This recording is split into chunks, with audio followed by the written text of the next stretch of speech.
DZRH, a proud member of MBC Media Group.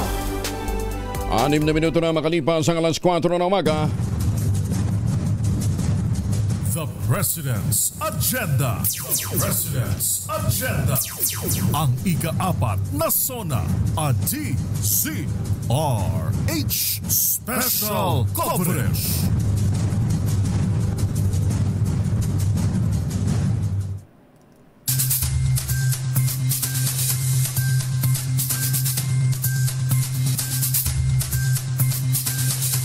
Atid ang buong pwersa ng DZRH News, ito po ang President's Agenda, ang ika-4 na State of the Nation address ng Pangulong Bongbong Marcos. Samahan niyo po kami upang ihatid ang mga kaganapan sa mahalagang araw na ito ng pag-uulat sa bayan ng ating Pangulo. Ito po si Angelo Palmones. Makakasama rin po Elanie Bensal. DZRH Special Coverage. Ngayon po ay 28 ng Hulyo 2025. Sa ulo ng ating mga balita, ika-4 na SONA ng Pangulong BBM. Inaabangan na 2 kapulungan ng Kongreso, handa na rin sa pagbubukas ng first regular session ng 20th Congress. NCRPO nag-deploy naman ng 16,000 na pulis sa SONA ni PBBM. Private at public schools walang pasok sa Quezon City. Ulitin natin, Quezon City lang ha. Huwag kayong magpapaniwala sa mga fake news na buong bansa. Quezon City lamang po walang pasok. Sumusuporta sa muling pagiging speaker ni Congressman Romualdez ng 20th Congress. Nadagdagan pa. Desisyon naman ng Supreme Court sa impeachment case ni VP Sara, iaapela ng Kamara. Charity boxing ni General Torre dinumog na kahit hindi sumipot si Mayor Baste. PNP Chief wagi by default.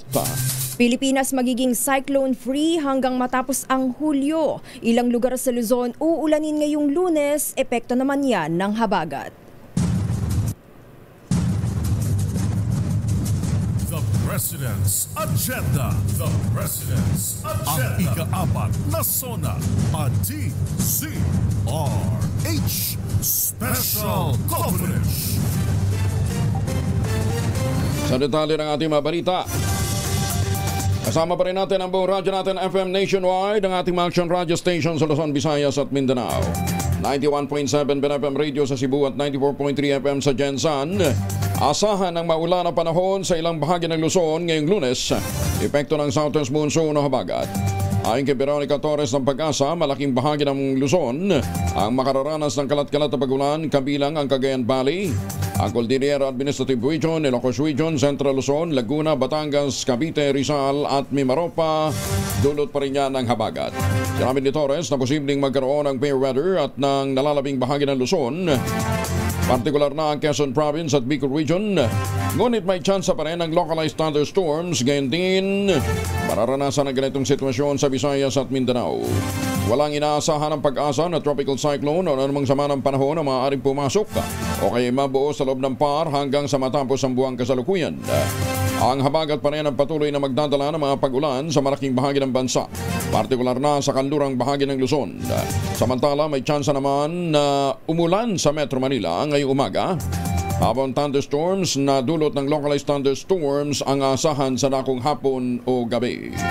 Kanselado pa rin naman ang klase sa ilang lugar sa bansa ngayong Lunes dahil sa nagpapatuloy na sama ng panahong dulot ng habagat at hindi pa humuhupang baha. Kabilang dito ang mga sumusunod: Malabon City, no face-to-face classes mula sa kinder hanggang grade 12 sa public schools. Muntinlupa City, mula early childhood education o ESED hanggang senior high school sa public. Navotas, no face-to-face classes all levels in District 2 and Sipak Almaken. Sa Quezon City, all levels public and private dahil sa SONA 2025. Ang Benguet, preschool to senior high school. Malolos, Bulacan, no face-to-face classes mula sa kinder hanggang grade 12 sa public and private. Sa Kawit, Cavite, all levels walang pasok. Candaba, Pampanga, no face-to-face classes, all levels. Kasama rin ang Province of La Union, all levels, public and private. La Trinidad, Benguet, preschool to grade 12, public and private. Kabilang rin naman ang Pangasinan, Alaminos, all levels, public and private. Binlame, no face-to-face classes all levels, public and private. Lingayen, all levels, public and private. Sa Mabini, all levels. Mangaldan, all levels, public and private. Sa San Jacinto, no face-to-face classes, all levels, public and private. 12 minuto na makalipas ang alas 4, makyat na sa 32. Ang bilang ng mga nasawi, 11 ang sugatan, 6 naman ang patuloy pang nawawala. Epektong dulot ito ng Bagyong Krising, Emong, Dante at ng Habagat. Sa tala ng NDRRMC, 5 sa mga nasawi ang kumpirmado habang 27 ang patuloy pang under verification. Mula sa mga nasawi, ang mga ito ay naitala sa Region 3, CAR, NCR, Calabarzon Zone, Mimaropa, Region 6, Negros Island Region, Region 10, Region 11 at Caraga.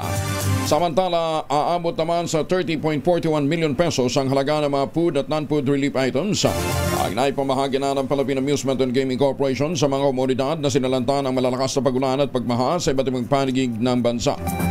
Ayon sa PAGCOR, may kabuuang 33,250 relief packs. Binubuo ito ng 17,000 food packs at 16,250 non-food items. Ang naipamigay ng ahensya sa ilang lokal na pamahalaan sa Metro Manila at mga kalapit probinsya. Kabilang sa mga nakatanggap ng tulong ay ang lokal na pamahalaan ng Maynila, Quezon City, Marikina, Parañaque at ang mga probinsya ng Cavite, Batangas, Rizal, Bulacan, Oriental, Occidental Mindoro, La Union at ang Laguna. Nabahagi din ng ayuda ang PAGCOR mula ito sa PAGCOR warehouses ng Imus, Cavite at Angat, Bulacan sa pamamagitan ng lokal na pamahalaan, gayon din ng mga logistics partners. Nagbigay rin ang ahensya ng food at non-food packs sa ACT Teachers Party List at Nanay Party List para ipantulong sa kanilang mga nasasakupang apektado ng kalamidad. Umabot naman na sa mahigit 6 na milyong individual o katumbas ng halos 1.7 milyon na pamilya ang bilang ng mga naapektuhan ng sunod-sunod na bagyo na pinalakas pa ng habagat. Sa pinakahuling datos ng NDRRMC, halos 40,000 sa mga ito ay nananatili sa mga evacuation centers at mahigit 28,000 ang nakikisilong sa ibang mga tahanan. Pinakamarami sa mga naapektuhan ay mula sa Region 3, sumunod ang Region 1 at National Capital Region. Apektado rin ang Region 2, CAR, Calabarzon, Mimaropa, Region 5, 6, 7, 9, 10, 11, 12, Caraga at BARM. Naimbag na bigat ka na kayo amin sa mga kababayan natin dyan sa Norte, pinagutos ng Pangulong Bongbong Marcos Jr. Sa mga kaukulang ahensya ng pamahalaan, paigtingin pa ang flood mitigation effort sa bansa. Lain ito mapabuti pa ang disaster resilience ng Pilipinas at maprotektahan ng publiko, partikular na ang mga vulnerable community. Kinatasan din ng Pangulo ang Metropolitan Manila Development Authority ituloy ang flood mitigation projects nito at iyaking gumagana ang lahat ng mga pumping stations at mga floodgates. Direktiba naman ng Pangulong BBM sa Department of Public Works and Highways i-update ang flood control at drainage master plans nito. Inimug din ng Presidente ang publiko na makiisa sa mga hakbang ng gobyerno upang mapanatiling malinis sa mga estero at ipamdaluyan ng tubig para makaiwas sa tubig baha. Sa isang panayam naman kay Senator Peng Lacson, sinabi nitong tinatayang nasa mga 1 trillion pesos lang naman ang taunang nawawala dahil sa corruption at yan dapat ay gagamitin para sa flood control projects. Sa kaugnay na balita, umabot na sa higit 2 trillion ang nagastos ng Department of Public Works and Highways o DPWH para sa flood control projects. Ito ang lumabas sa pagsisiyasat ni Senator Ping Lacson sa General Appropriations Acts mula 2011 hanggang 2015. Sa panayam sa DZRH, sinabi ni Lacson na ang naturang halaga ay sa panig lamang ng DPWH at bukod pa ang bilyong pondo para sa MMDA. Kaugnay nito, iginiit ng senador na dapat pag-aralang muli ang mga naturang proyekto para matukoy at maitama ang mga naging pagkakamali. Ayon kay Lacson, dapat may mga managot o dapat may mapanagot para hindi na lumala pa ang kapabayaan ng mga opisyal sa pagpapatupad ng mga government project. Oy mga misi, sa may araw ba si Mr. pag-uwi galing ng trabaho, abay dalyan sa germ sa katawan nila para labanan ng amoy araw at may pawis gamamit ng Shield Bath Soap regularly. Unbeatable ang Shield sa paglaban sa germs versus another brand may shea butter. Pampalambot ng kuti sa presyong abot kaya 12.50 SRP. Kaya naman recommended ito ng Philippine Nurses Association. Kaya mga misis ay challenge yung subukan ng Shield Bath Soap. Galit sa sakit, may malasakit, sulit na sulit. 16 na minuto makalipas ang alas 4 ng umaga, sinimula na ng Pangulong BBM ang pagpapatupad ng isa sa mga pangunahing agenda ng kanyang administrasyon, ang food security, sa pamamagitan ng Kadiwa ng Pangulo Program at Benteng Bigas. Sapat na nga ba ang mga ito upang hindi na magutom ang bawat Juan de la Cruz? Yan ang ating alamin sa Special President's Agenda, ang ika-4 na SONA Special Report ni Giselle Ricaport. The President's Agenda. The President's Agenda. Ang ika-4 na SONA a DZRH Special Coverage.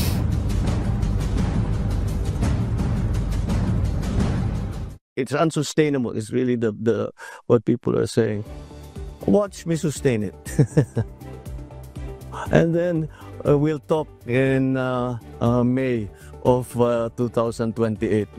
Natuloy ba o hindi? Matapos ang ilang taong paghihintay ng mga Pilipino sa pangako ng Pangulo at ang pagdedeklara ng food security emergency sa butil nitong Pebrero 2025, inilunsad na ang Benteng Bigas Meron na program ng administrasyon. Puspusan ang papasalamat ng ating mga kababayan na nakikinabang ngayon sa 20 pisong kada kilong bigas na nabibili sa mga Kadiwa stores ng ating Pangulo. Mas napagkakasya na daw nila kasi ang kanilang mga gastusin sa pang-araw-araw nang hindi nabibitin ang pagkain ng kanilang pamilya. Pero dahil sa timing ilang araw bago ang 2025 midterm election, kinuyog ng mga kritikong nagsasabing pampapogi lamang sa eleksyon, ang programang itinigil din kinabukasan at itinuloy lamang makaraan ng halala noong May 13. Binubudol na naman nila yung mga tao sa 20 pesos per kilo na bigas.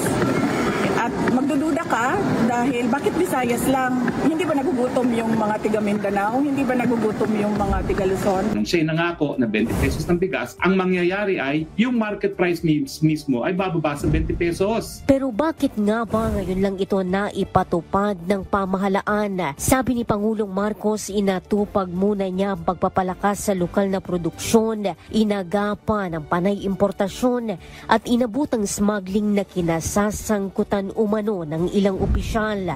Dahil ang nag-i-smuggle, mga opisyal din ng gobyerno. Kumikita sila. O di bakit nila papalitan? Sige, pasok lang sila ng pasok. Hindi nila iniintindi ang production. Hindi nila iniintindi yung sistema.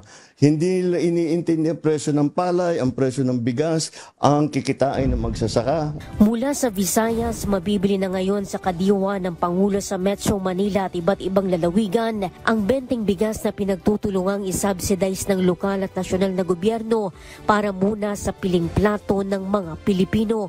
Dahil limitado, tinataningan na ng mga kritiko ang programa na target mapagbilhan ng lahat ng huwana at uwana. Pero pagsalag sa kanila ni Pangulong Marcos, Hindi lamang po sa Kadiwa stores may 20 peso rice, kundi pati na rin sa mga palengke natin. Parami na ang ating mga location. At hindi lang po ito pop-up store na mawawala naman pagkatapos na masimulan. Tuloy-tuloy na po ito. Sa ngayon, as we said, vulnerable sectors muna, doon sa higit na mga nangangailangan. Sa pagtutulungan ng maraming ahensya ng national government at ngayon in partnership with the local government, 20 peso rice is here to stay. It is achievable. It is sustainable. Sa panig naman ng mga magsasaka sa lokal, kasama kaya sila sa naipapanalo ng programang ito ng pamahalaan. Talagang ramdam ng ating mga magsasaka yung pagbagsak ng presyo ng kanilang palay kahit napakaganda yung ani nila dahil walang kalamidad, ay nabili ng 14 pesos per kilo ang kalakhan sa ani ng ating mga magsasaka. At nangyayari na ngayon, no, hindi lang 10 pesos, kundi meron pang 7 pesos na narinig tayo na presyo ng palay dito pa sa Luzon. Bagamat namaga ng 1.4% ang inflation noong Hunyo, bumulusok ng 14.3% ang presyo ng butil ng pinakamababa raw simula 1995. Sabi ng PSA, may pagbaba sa presyo ng gulay at ibang pagkain noong isang buwan. Pero tumaas ang presyo ng ilan kagaya ng karne ng baboy na sumipa pa ng halos 500 piso kada kilo sa ilang palengke sa Capital Region. Ang pangunahing dahilan ng mas mataas na antas ng inflation nitong Hunyo kaysa noong Mayo 2025 ay ang mas mabilis na pagtaas ng presyo ng housing, water, electricity, gas, and other fuels sa antas na 3.2%. Ito ay may 63.3% share sa pagtaas ng pangkalatang inflation sa bansa. Kabilang naman sa nagpabilis sa inflation ang mahal na presyo ng petrolyo, nasabi ng mga jeepney driver na uuwi sa pagkawala ng 250 pisong kita nila sa arawan. Noong ika-24 at 26 ng Hunyo, lalo raw silang binugbog na magpatupad ng mahigit 5 pisong taas presyo sa diesel, epekto ng tunggalian ng Israel at Iran. Kahit kasi napao ng Department of Energy ang mga oil company na utay-utayin ang ang taas presyo, wala naman anila yung pinagkaiba sa lantarang panluloko. 26 years nang umiira lang oil regulation law. Sa loob ng 26 years, napatunayan na hindi siya nagsilbi sa interes ng mga driver, mga operator, hindi rin siya nagsilbi sa interes ng mga mamamayan. Simple lang natin panawagan, pag-ibadasura ang oil regulation law. Bababa lahat ang mga serbisyong palipunan, gano'n ang mga kuryente, tubig, pagkain, dahil ito ugat sa kahirapan. Nangako ang Transportation Department ng agarang pamamahagi ng fuel subsidy para sa mga tinamaang sektor, kasabay ng pakiusap sa mga grupo na wag na sanang magprotesta dahil may paparating naman daw sa kanilang tulong. Pero ang magsisilbi lang sana nilang salbabida naging pampalubog palalong bato ng hindi itinuloy ng gobyerno dahil hindi naman daw pumalo sa $80 ang kada bariles ng crude oil sa pandaigdigang pamilihan. The price of oil has not gone up. So we do not need to talk about the subsidy yet. The price of oil has not gone up. It went up for one day, then it came back down. Hindi maikakaila na kung ikukumpara sa mga nakalipas na taon, nakatitikim na mga Pilipino ng mas murang butil ngayon. Pero bigas nga lang ba ang batayan para masabing mura ang laman ng inihahaing plato ni Juan? Para sa The President's Agenda, ang ika-4 na sona ni Pangulong Ferdinand Marcos. Ito si Giselle Ricafort para sa DZRH, una sa Pilipinas, una sa Pilipino. The President's Agenda. The President's Agenda. Ang ika-4 na sona, a DZRH Special Coverage. 24 na makalipas sa alas 4 ng umaga, mga mamamis. Partner, Laundry Day today, ha? Yes. Tulot na ka ba kapag makapit, malikit at malupit ang manja, all you need is Pride. At mapahirapan ang self-con sa Pride, easy at worry-free naman ang laundry. Sa Triple Stain Away Formula, tanggal ang matitinding manja based on Tessa Chocolate, Mud and Sabon on Cotton, gawa po ito ng ACS. Pero alam mo ba, si Mad may Fortaleza, tikom ang bibig. Sa sinasabing breakup nila ni Jack... Hala! Hiwalay na sila ni Jack Roberto! Sino si Jack Roberto? Yan ang alamin natin mula kay Morley Alinio. Morley, good morning!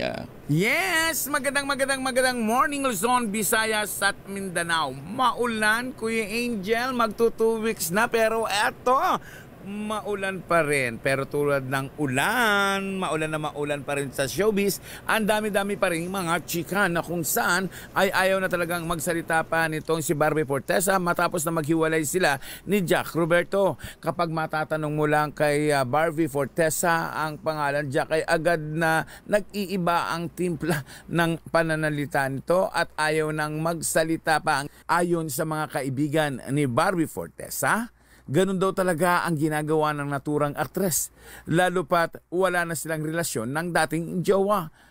Nakamove on na rin naman daw si Barbie, pero mas minamabuti ng naturang aktres na mag-focus sa trabaho, gawin yung mga commitments kaysa isipin pa ang dating nakarelasyon. Yan ang ating DZRH Showbiz Status News. Ako po ang inyong RH47. Morley Alinyo para sa DZRH. Una sa Pilipinas, una sa Pilipino. Babu! Maraming salamat na Morley. Pero partner, bago pa tayo lumawig sa iba pang mga balita, meron tayong makakausap na napakahalagang tao. Yes. Dahil ito ay nakadali ng 16,000. Wow! 16,000 ang kanyang napanalunan sa ating mahiwagang tunog mula po sa Agusan del Sur. Sa bayan ng Prosperidad, kasama natin si Jolimay Lumanglas. Jolimay, good morning. Good morning po, Sir Angelo. Ay, parang nahihina pa siya sa 16,000. Malungkot si Ma'am Jolimay. Baka hindi pa nakakarating. Ma'am Jolimay, nakarating na ba? Opo. Oo. Receive ko na po. Ha? Salamat po. Receive ko na po. Bawas ba? May bawas ba ng tax? Baka naubos na. Di ba? Malungkot kayo eh. Para bang hindi kayo natuwa sa 16,000? Anyway, pero pinaghirapan nyo. Araw-araw ka rin sumasagot, Jolimay, ano? Opo, Sir Angelo. Ayan, oo. Ay, nag-aalaga pala ng bata yung tao eh. Oo. May batang umiiyak dyan. Ano yan, apo nyo? Anak? Ay, wala pong bata. Ate Laok naman, no? Ate Laok ba naman? Ala ko bata yung naiyak eh. Anyway, congratulations po, ha? Galing ho ninyo. Binigay ko na kasi yung binigay ko na yung lalagyan ng salamin, ha? Bakit kayo humantong doon sa Siplak? Kasi yung 1968 yata po nakdoon. Galing nyo. Kaedaran kaya? Pwede. Oo. Anyway, Ma'am Jolimay, good morning, ha? Good morning. Congratulations, ha? Thank you again, ha, for joining us. Salamat po. Congratulations sa Apilag Otro. Gaulan diha ron sa Kwan sa Prosperidad? Ano po? Gaulan? Anong weather ngayon diyan? Opo, maulan po. Maulan pa rin. Sige. Amping na lang, amping, ha? Thank you for joining. Salamat. Sali lang ulit, ha? Yan, si Jolimay Lumanglas mula po sa Prosperidad, Agusan. Samantala, partner, nagpahayag ng kumpiyansa sa Leyte 1st District Representative Martin Romualdez na sa ika-4 na stage of the nation address ihahayag ng Pangulong Marcos ang pagsusulong nito ng inklusibong pag-unlad at isang pamamahala na tumutugon sa mga pangangailangan ng Pilipino. Bilang pinuno ng Lakas Christian Muslim Democrat, sinabi ni Speaker Romualdez na ang nalalapit na SONA ay isang pagkakataon upang higit na patatagin ang pag-unlad ng bansa upang habang sabay na tinutugunan ang mga kagyat na suliranin ng mga mamamayan. Sinabi ni Romualdez na ang SONA ngayong taon ay isang pagkakataon upang itaguyod ang ating mga nakamit at malatag ng malinaw, makatao at pangmatagalan ng mga agendang tumutugon naman sa tunay na pangangailangan ng ating mga kababayan. Sinabi pa niya na mananatiling tapat naman ang Kamara sa pagsuporta sa mga prioridad ng gobyerno sa pamamagitan ng mga batas na may konkretong benepisyo para sa mga mamamayan. 29 minutes after 4 in the morning, handang-handa naman na si Pangulong Ferdinand Marcos Jr. sa kanyang ika-4 na State of the Nation address ngayong araw. Ayon kay Pangulong Marcos, bagamat magkakahawig ang nilalaman ng mga SONA taon-taon, asahan anyang magiging kakaiba ang ulat niya ngayong taon batay sa kasalukuyang hamon at kalagayan ng bansa. Sa inilabas na video ng Pangulo sa social media, ipinasilip niya ang ilang ginawang paghahanda para sa kanyang unang ulat sa bayan. Kabilang ang pag-eensayo niya ng talumpati habang nakatayo sa podium sa loob ng Kalayaan Hall ng Malacanang. Nakangiti pa ang Pangulo habang nagbabasa at nagsasalita sa harap ng ilang opisyal at kawani na nanonood sa kanyang SONA practice. Itatampok dito ang kasalukuyang estado ng bansa at ang mga programang sinimulan sa ilalim ng kanyang administrasyon na inaasahang magpapatuloy hanggang sa huling bahagi ng kanyang panunungkulan. Sana naman nag-family alcohol ang Pangulo habang siya nagpa-practice. Dalawang formulation ng family alcohol na pwede nating baunin araw-araw, proteksyon ng pamilya laban po sa mikrobyo. Yung family 70% isopropyl alcohol is specially prepared for clinics, hospital, pharmacies, laboratories, pero okay na okay din po yan sa mga households. Very effective yan sa disinfection at sterilization. Ganyan na bagsik ng family 70% isopropyl alcohol, maghapon man natin gamitin, no problem. Hindi po manuno yung ating mga kamay dahil meron po itong moisturizer. Yun ang mga mabagong family rubbing compound improvement Sandoval, Colon. Yung po yung mabangong isopropyl alcohol na ginagamit ng mga masahista, mga barbero, mga doktor, mga nurse, mga komadrona for sponge bathing and other cleansing purposes. Pamilyraming alcohol parang DCRH book na sa mahabang panahon. Mabibili sa namang butik at convenience stores nationwide. Pamilyraming alcohol hindi lang pampamilya, pang sports pa. Ipinahayag naman ng ilang miyembro ng Kamara de Representantes ang kanilang pagsuporta sa panawagan ni late Representative Ferdinand Martin Romualdez, ang Speaker ng 19th Congress, na gawing simple ang State of the Nation address ng Pangulong Bongbong Marcos ngayong Lunes. Layunin ng panawagang ipakita ang malasakit ng mga mambabatas at ang pamahalaan para sa mga biktima ng sunod-sunod na bagyo at mga pagbahang naranasan sa malaking bahagi ng bansa. Para kay Iloilo Representative Lawrence de Bensor, ang pagiging simple ng SONA ay naaayon din sa mandato ng Saligang Batas para sa lahat ng mga opisyal ng pamahalaan na mamuhay ng simple. Sumuporta naman si Pasig City Representative Roman Romulo at sinabi nitong sumasang-ayon siya sa panawagan ni Speaker Romualdez na gawing simple ang SONA dahil ang importante naman ay marinig ang direksyon ng administrasyon para makatulong sa ating bansa at sa bawat Pilipino.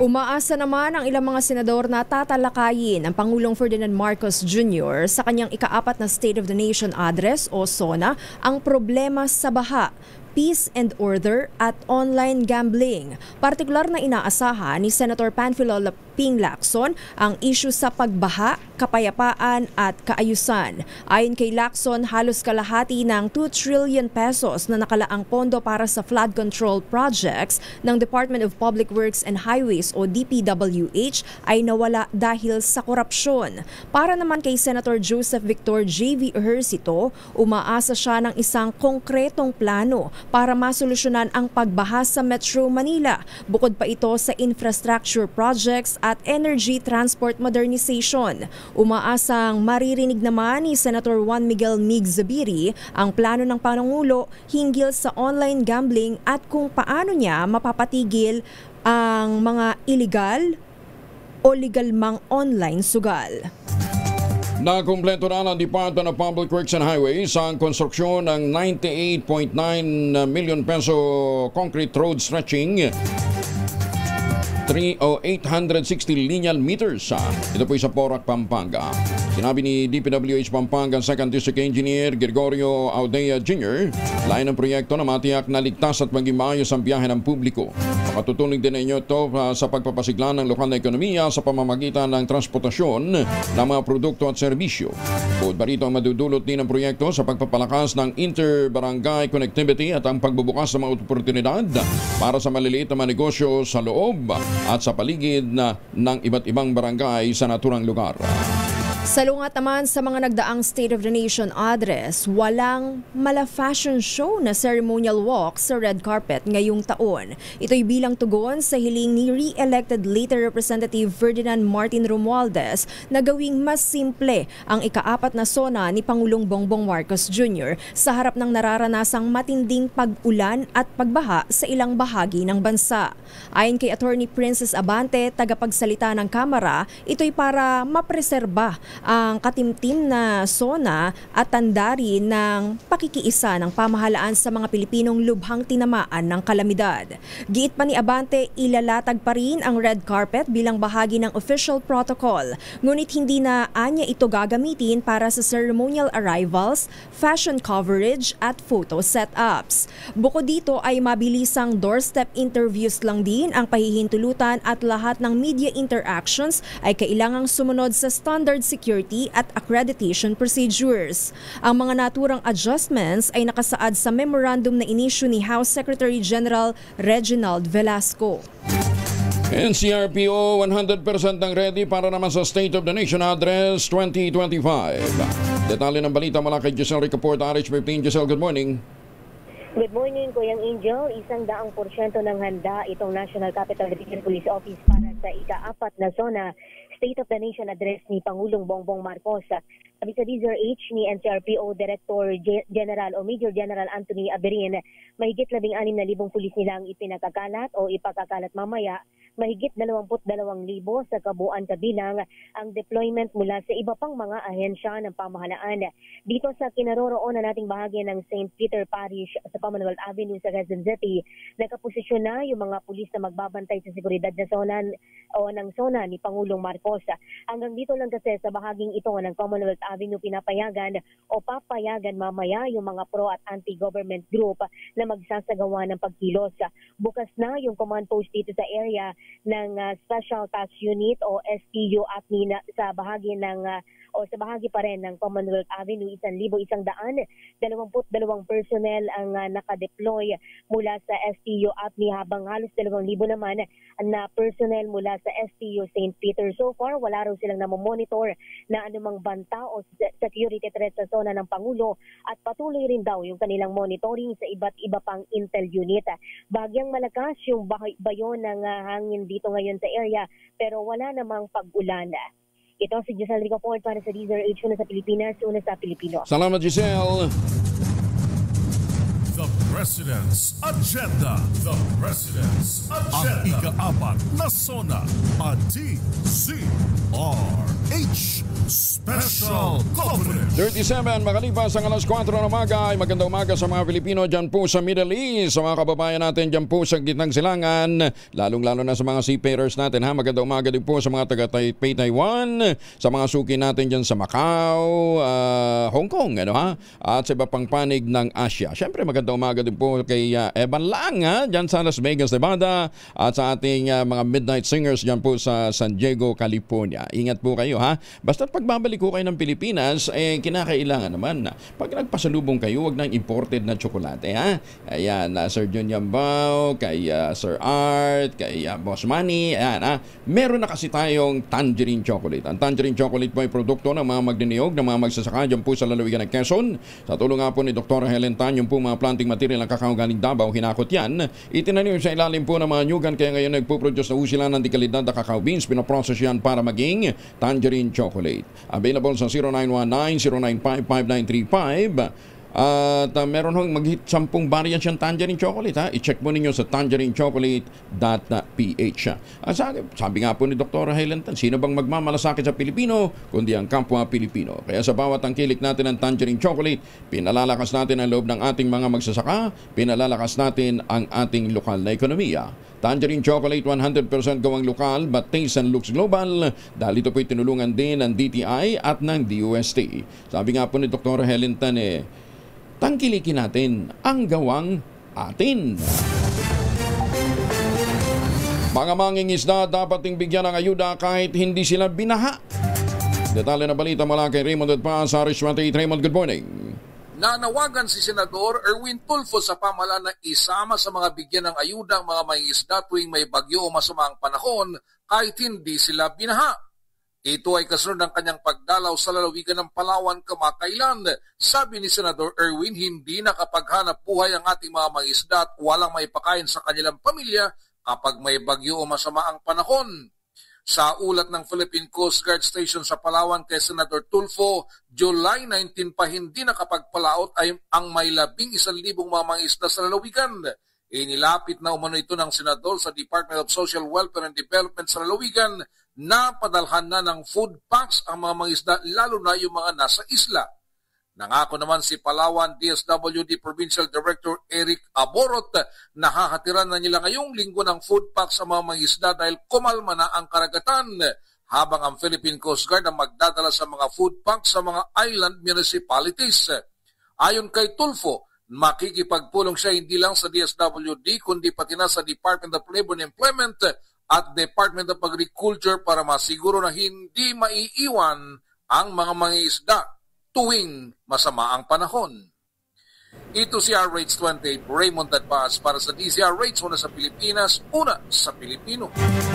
Salamat Raymond. Samantala, nanindigan naman si Vice President Sara Duterte na hindi siya dadalo, makikinig o manonood man lang ng ika-4 na State of the Nation Address o SONA ni Pangulong Ferdinand Marcos Jr. ngayong araw. Sa kanyang talumpati sa Free Duterte Rally sa South Korea, sabi ng Vice Presidente sayang lang ang kanyang data at natitrigger lang siya kapag nakikinig sa Pangulo.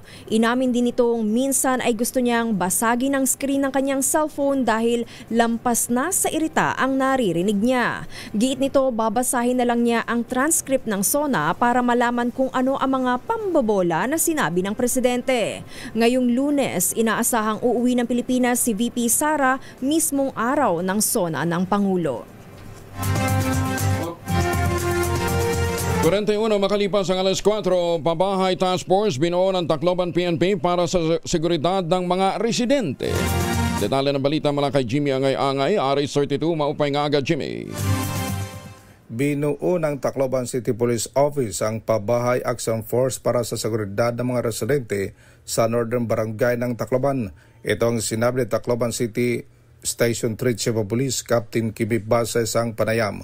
Ayon kay Captain Bass, target nila na malagyan ng Pabahay Action Force dahil ando ng mga riot na insidente na sangkot ang mga bata, mga nakawan at iligal na droga. Mga barangay official ang mga miyembro dito na mag-report sa mga kapulisan kay mga krimen na insidente. Sa 21 mga barangay sa northern part ng Tacloban, mahigit 80,000 ang populasyon sa Pabahay. Mula dito sa DYVL Action Radio Tacloban, ito si RH32 Jimmy Angay-Angay para sa DZRH. Una sa Pilipinas, una sa Pilipinas. Ikan salamat Jimmy Angay-Angay. Sa pamamagitan naman ng kanyang malasakit team, nagpaabot ng tulong si Senator Bongo sa mga pamilyang naapekto ng pagbaha sa Quezon City. Bahagi pa rin ito ng patuloy na pagsisikap na masuportahan ang mga komunidad na nasalanta ng habagat at ng sunod-sunod na bagyo. Isinagawa ang relief operations na nitong Biyernes sa 30 weekend sa dalawang lugar, Quirino Evacuation Center kung saan 120 families ang nakatanggap ng tulong at sa Emilio Aguinaldo Elementary School sa Barangay San Roque kung saan nasa 180 pamilya naman ang nahitara ng tulong. Nabahagi din ng malasakit team ni Senator Go ng mga food packs kasama mga t-shirts at iba pang mga supplies. Ayon kay Senator Go, alam niya na hindi madaling mawala ng tirahan kaya't ginagawa nila ang lahat ng paraan para maibsan ang hirap na dinaranas ng ating mga kababayan. Samantala, layunin naman ang isang panukala, yung Senate Bill 415 o Rental Housing Subsidy Program. Suportahan ang mga lumilikas na pamilya sa pamamagitan ng pagbibigay sa kanila ng tulong sa pag-upa hanggang sa sila'y lumipat sa permanenteng babahay kasunod ng mga kalidad sakaling ito man ay maipasa. The President's Agenda. The President's Agenda. Ang ika-4 na SONA at DZRH Special Coverage. 4:43 ang oras natin sa buong Pilipinas. Nakaranas ng malawakang pagbaha ang Metro Manila at karatig na mga probinsya dahil sa serye ng mga bagyo at habagat na dumaan sa Pilipinas. Ito'y kahit pakabilang sa ibinandera ng Pangulo ang libu-libong flood control projects ng kanyang administrasyon. Magkano na nga ba ang gastos ng gobyerno para maibsan ang mga pagbaha sa Pilipinas? Yan ang ating alamin sa The President's Agenda, ang ika-4 na SONA mula kay Kises Habson. The President's Agenda. The President's Agenda. Ang ika-4 na SONA at DZRH Special Coverage.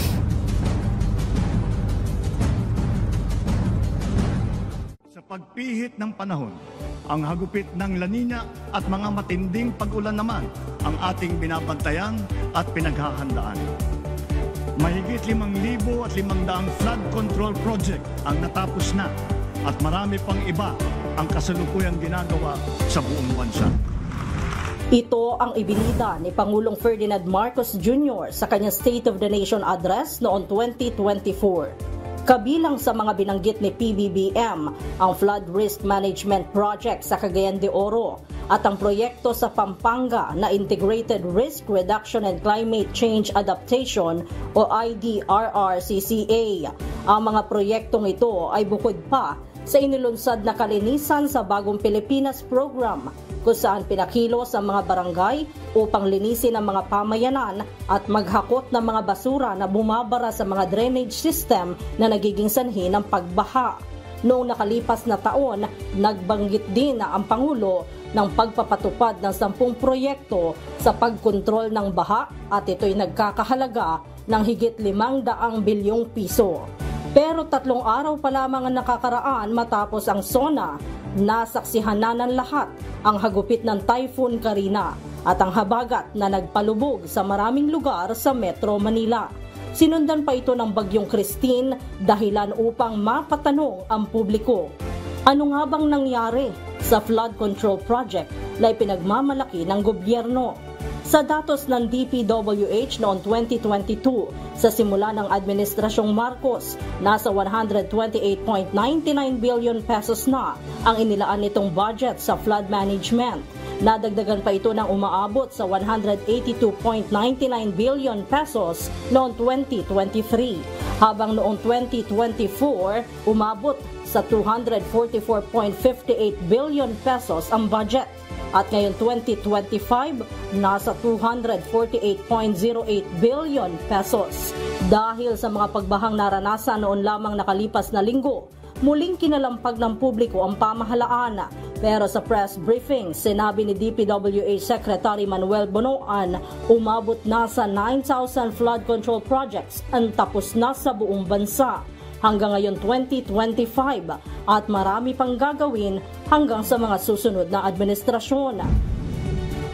Mid of July of 2022 hanggang itong May of 2025, ako'y nire-report ko po na lahat ng flood control projects all over the country, we have already completed, I think, 9,856 flood control projects that have given immediate relief, especially sa mga low-lying areas all over the country po. At sa kasalukuyan, meron pa rin tayong ongoing na mga projects na about 5,700. Dahil sa mga karagdagang mga proyektong ito, sinabi ni DPWH Secretary Bonoan na sa susunod na taon, kakailanganin ng ahensya ang dagdag pondo. Batay sa kanilang request, aabot sa 150 billion pesos ang kailangan para sa 2026. Sobra-sobrang pera na ng mga mamamayan na nagagasto sa flood control projects, pero hindi pa rin makaahon-ahon ang mga Pilipino sa banta ng baha kahit sa kaunting ulan. Naniniwala naman ang Pangulo na hindi lamang iisang ahensya ang dapat kumilos, kundi isang whole-of-nation approach kasama ang bawat Pilipino. With the effects of an increasing overpopulation, we expect that we will experience more and more of these historic flooding events. For flood control to work, we must do our part in maintaining our canals and waterways and in recycling and properly disposing. Para sa The President's Agenda, ang ika-4 na SONA ni Pangulong Ferdinand Marcos Jr., ako si Kisses Habson, nag-uulat para sa DZRH, una sa Pilipinas, una sa Pilipino.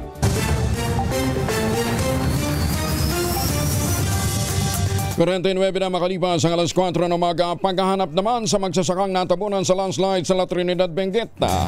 Ginagamitan na ng backhoe at ng mga K9 units.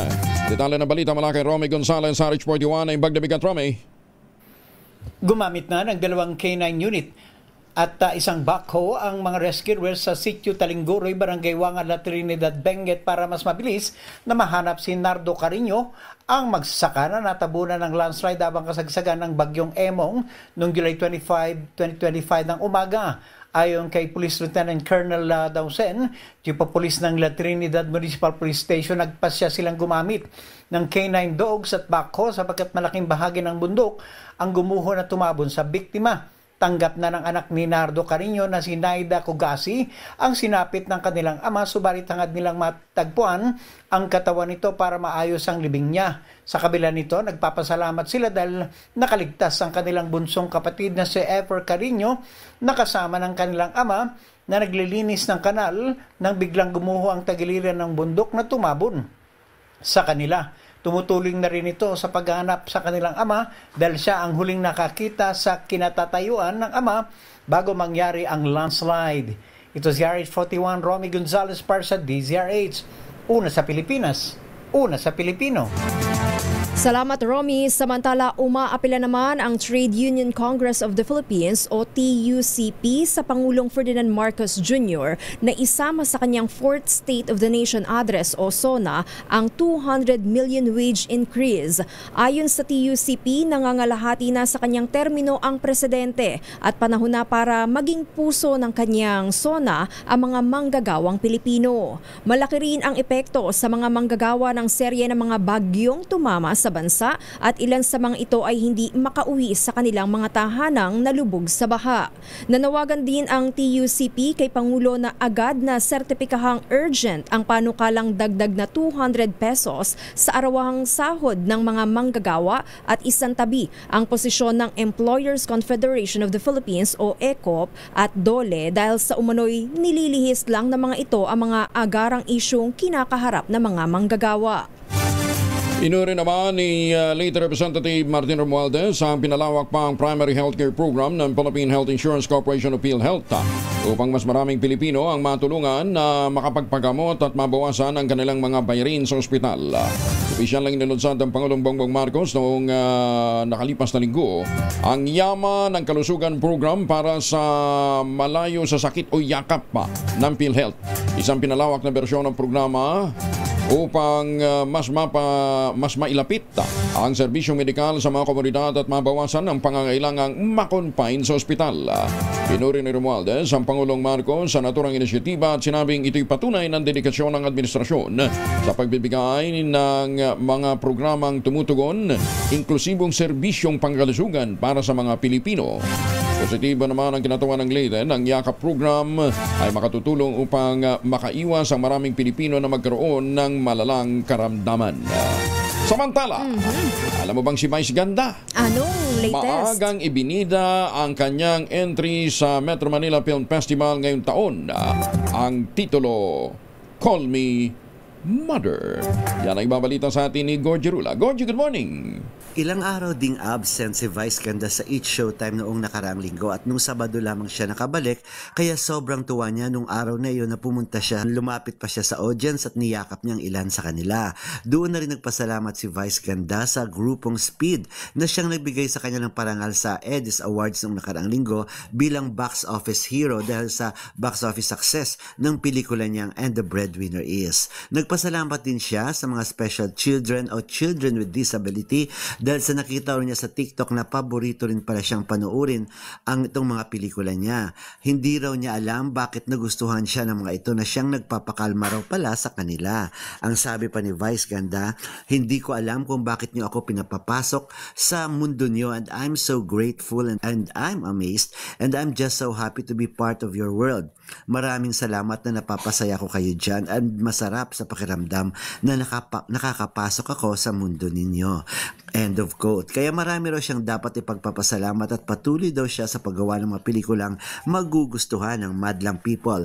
Kaya binanggit na rin ni Vice Ganda ang susunod na pelikulang gagawin niya na entry nito sa Metro Manila Film Festival ngayong taon. Pinamagatang Call Me Mother na kung saan ay makakasama niya si Nadine Lustre at ang team pa rin ni Direk June Robles Lana ang makakasama niya rito. Gorgie Rula po nag-uulat mula sa showbiz ng DZRH, una sa Pilipinas, una sa Pilipino. 54 minutes after 4 ang oras natin sa buong Pilipinas. Northern Samar Police Provincial Director itinanggi at kinondena ang akusasyon na inilathala ng isang Facebook account na sangkot siya sa mga pasugalan sa lalawigan. Para sa detalye, ibalita mo yan, RH34 Jane Galit Bantayan. Kinundina ni Northern Samar Police Provincial Office Police Colonel Sonny Uminga na aligasyon na inilathala ng Facebook page na sa mata ng mamamahiyan na di umano yung opisyal may patong sa mga illegal na pasugalan kabilang ang mga peryahan kung saan ginagawa para ang peryahan lugar na abutan ng illegal na droga. Ayon pa sa inilathala, ang mga lokal na pulis umano ang pinagmumulan pa daw ng droga para sa mga mamamayan at tauhan ng peryahan. Ayon naman kay Police Colonel Sonny Umingan, sa report ng Northeast Samar Police Provincial Office. Isa itong kasinungalingan at paninira upang sirain ang integridad ng kanyang liderato at ang tiwala ng publiko sa Northeast Samar Police Provincial Office. Maring sinabi ng opisyal na hindi kailanman ginamit at hindi kailanman gagamitin ang kanyang posisyon para sa anumang uri ng illegal na aktibidad kung saan pinapaigting pa ang anti-illegal gambling at anti-drugs operations sa lalawigan ng Northeast Samar sa pakikipagtulungan ng mga local government units, barangay officials at mismong mamamayan. Sinabi ng opisyal na walang puwang ang illegal na sugal, droga at kahit anong klaseng illegal na aktibidades sa kanyang pamumuno. Bukas naman ang tanggapan sa sinumang may lehitimong reklamo at sapat na patunay. Tiniyak ni Police Provincial Director Colonel Umingan na ang ginawang paninira ay hindi magiging sagabal sa kanyang tungkulin. Hinikayat nito ang publiko na maging mapanuri at responsable sa pagbabahagi ng impormasyon lalo na sa social media. Mula sa Aksyon Radyo Katarman, RH34 Jane Galit Bantayan ng DZRH, una sa Pilipinas, una sa Pilipino. Daghang salamat Jane Galit Bantayan. Samantala, kahit ang Pangasinan ay lubog sa tubig baha, Masantos siya kabasan ni Chikamin sa ating mga kababayan dyan sa Pangasinan. 72 anyos na lolo sinaksak ng kasungal sa lamay sa bayan ng Alcala. Detalye ng balita mula kay Freddy Pajardo, Aris 38. Freddy.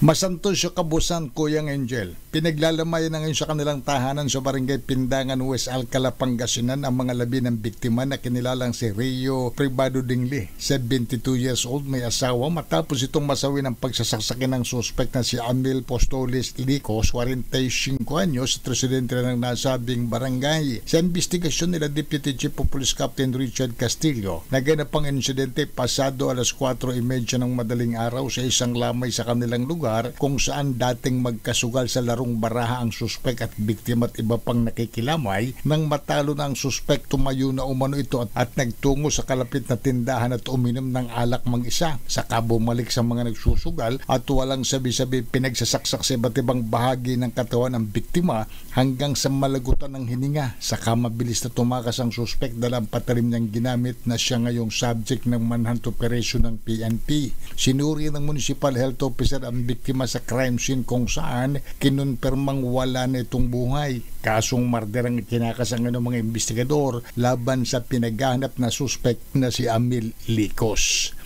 Ito si Freddy Pajardo, Aris 38, tag-uulat para sa DZRH, una sa Pilipinas, una sa Pilipino. Salamat Freddy. Samantala, most wanted person sa kasong rape, arestado sa Pilar, Bataan. Para sa detalye, ibalita mo RH37, Danny Kumilang. Arestado na Pilar PNP ng mga tauhan ni Police Major Larry Valencia katuang ang 2nd PMFC ang isang suspect na kinilala sa alias Jose. Nakabilang ito sa top 5 most wanted municipal level dahil sa kasong qualified statutory rape.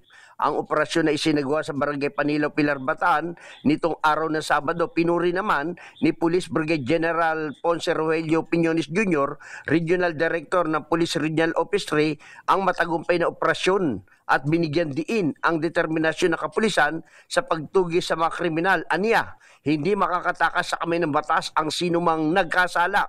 Patuloy ang aming pagtugis sa mga taong nananamantala sa mga inosente. Samantalang nagpaabot naman ng pasasalamat ang pamilya ng biktima sa pagkakaresto sa suspect dahil mabibigyan na rin ng hustisya ang ginawang pang-aabuso ng suspect sa biktima. Danny Kumilang, RH37, DZRH, una sa Pilipinas, una sa Pilipino. Salamat Danny. May pahabang kakayungan sa ating mga kababayan dyan po naman sa Pampanga. Ang pagbaba ng presyo ng pagkain ay kasama sa mga prioridad ng Kamara de Representantes ngayong 20th Congress ayon kay Iloilo Representative Janet Garin. Ikinatuwa rin na Garin, isang Deputy Majority Leader ng 19th Congress, ang ulat ng Philippine Statistics Authority na bumaba ng halos kalahati ang food inflation. Mula 8% noong 2023, bumaba ito sa 4.5% nitong 2024. Iwala rin si Garin na muling maihahalal si late Representative Martin Romualdez bilang Speaker sa pagbubukas ng sesyon ng 20th Congress dahil sa kanyang napatunayang pamumuno sa nakalipas na Kongreso. Paliwanag pa ng mababatas, sa isinagawang pagsusuri ng Quinta Committee noong nakarang Kongreso, natuklasan ang landed cost ng imported na bigas ay nasa 33 pesos hanggang 35 pesos lamang kada kilo, ngunit ibinebenta ito sa halagang 60 pesos dahil sa sobrang patong ng mga mapagsamantalang middlemen at mga traders.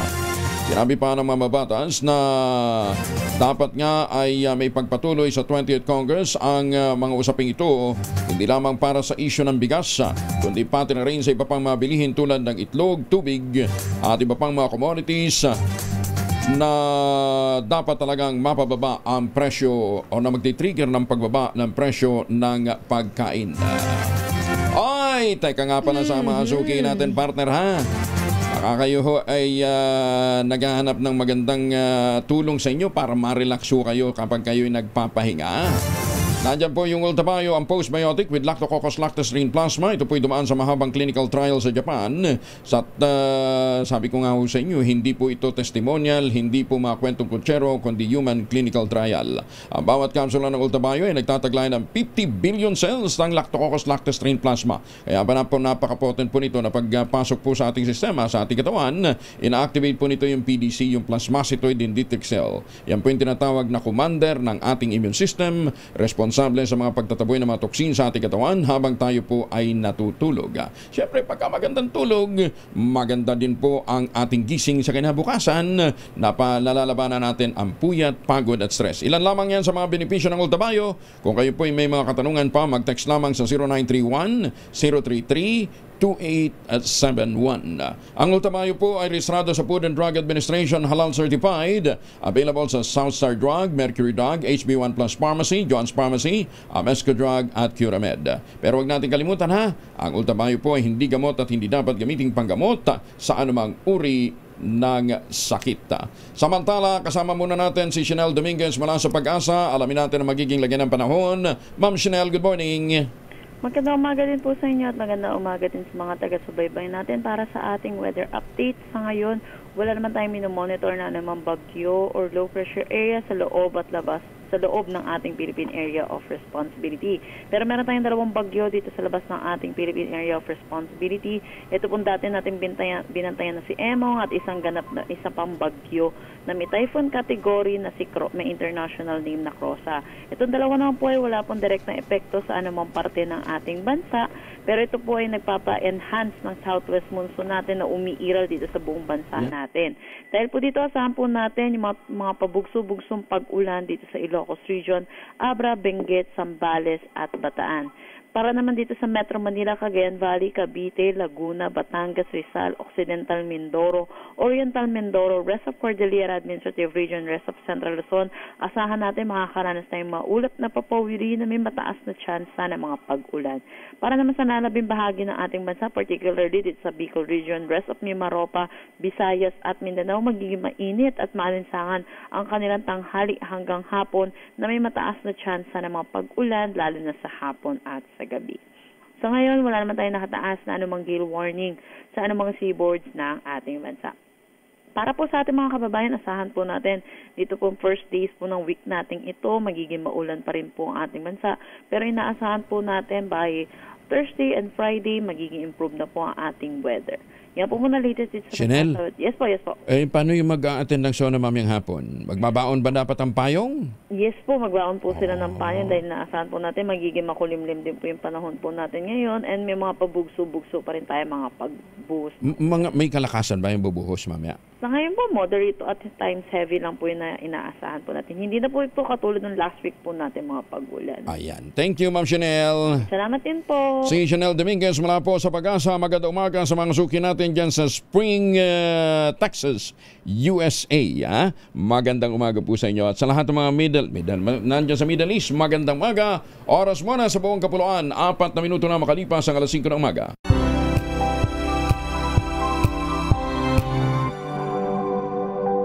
Sa loob ng 86 na taon, DZRH ang naging kaagapay ng mga Pilipino sa balita, sa serbisyo at sa bawat kwento. 86 na taon ng tiwala at sa mga darating pang taon, mas pinalakas The President's Agenda. The President's Agenda. Ang ika-4 na SONA at DZRH Special Coverage.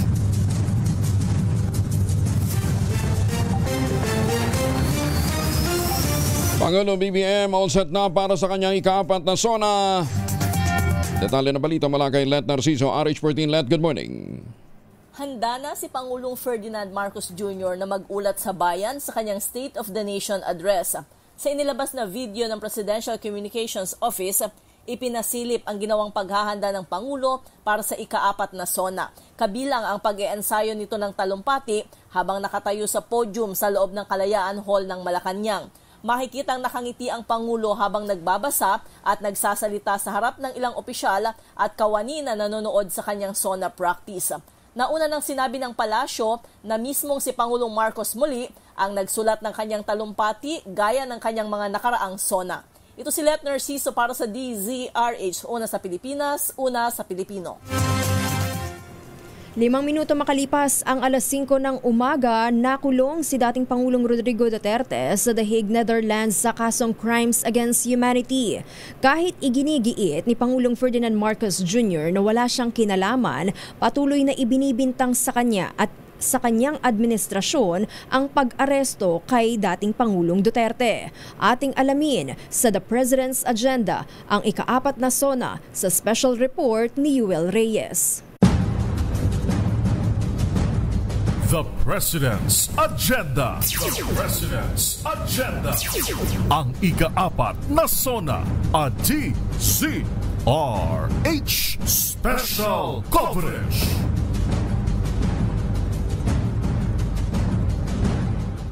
I'm asking the ICC to hurry up, and if possible they can come here and start the investigation tomorrow. This issue has been left hanging for so many years. Matagal ma'am, baka mamatay na ako, hindi na nila ako maimbestiga. Yan ang mga salitang binitawan ni dating Pangulong Rodrigo Duterte sa pagharap nito sa ika-11 pagdinig ng House Quad Committee kaugnay sa War on Drugs noong November 13, 2024. Sabi ni Duterte, hindi siya natatakot sa ICC at handa siyang mabulok sa kulungan kung mapatutunayang nagkasala. Ilang buwan lang matapos ang kanyang unang pagharap sa Kongreso. I am about to land sa Hague. Galing ako Dubai. At sinasabi ko naman sa mga pulis, military na trabaho kayo at ako ang managot. So ito na nga. March 11, 2025, alas 11:03 ng gabi sa Pilipinas, lumipad ang chartered plane sakay ang dating Pangulo patungong The Hague, Netherlands. Hindi naging madali ang paglipad sa dating Pangulo. Sinoy CIDG Chief at ngayoy PNP Chief General Nicolas Torre III ang siyang nanguna sa pag-aresto na siya rin nanguna sa paghahanap sa pinakamalapit na taga-suporta nito na ang religious leader na si Apollo Kibuloy. Marami ang nagulat sa nagbagong posisyon ng Marcos Jr. administration sa ICC. Mula nang maupo si PBBM, makailang beses nitong sinabi na walang jurisdiksyon ng ICC sa Pilipinas, kaya't hindi makikipagtulungan ng gobyerno sa anumang investigasyon at hindi rin muling sasali ang bansa sa Rome Statute. Okay, let me say this for the 100th time. I do not recognize the jurisdiction of ICC in the Philippines. I consider it as a threat to our sovereignty. Samantala, November 13, 2024, sa isang pahayag, sinabi ni Executive Secretary Lucas Bersamin na bagamat hindi makikipagtulungan ng bansa sa ICC, maaari pa rin sumunod ang Pilipinas kung ipadadaan ito sa Interpol. Bagay na nangyari. I'm Rodrigo Roa Duterte. That's my first middle name is Roa. His surname is Duterte. Itinanggi naman ni Justice Secretary Boying Remulla na kidnapping ang nangyari dahil responsibilidad umano ng Pilipinas na sumunod sa Interpol. Kasabay rin ng tila pagbabago ng tono, binibigyang proteksyon na ngayon ng pamahalaan ang ilang testigong inaasahang haharap sa ICC.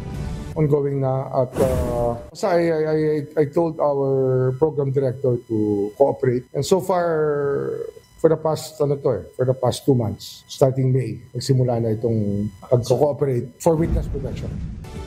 Higit 100 araw na mula nang makulong sa ICC ang dating Pangulo, tumatayong lead counsel ang British lawyer na si Nicholas Kaufman, habang associate counsel ang French ICC accredited lawyer na si Dov Jacobs. Ihaharap ng prosekusyon ang nasa 8,500 pahina ng written evidence, kabilang ang visual and audio evidence. Sa ngayon, hinihintay na lamang ang pagsisimula ng confirmation of charging cases laban kay FPRRD na itinakda sa Setyembre 23, 2025. Dito, maaaring i-contest ang kaso.